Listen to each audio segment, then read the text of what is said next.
Gambhira bridge પર લટકતા ટેન્કરને ઉતારવાની કામગીરી શરૂ। પ્રથમ એર બલૂન તૈયાર। સિંગાપુરના 3 એન્જિનિયર અને મરીન ઇમરજન્સીની કામગીરી।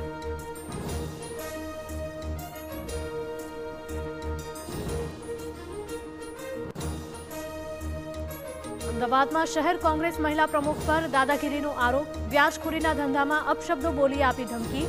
આરોપીએ ફગાવ્યા તમામ આરોપી।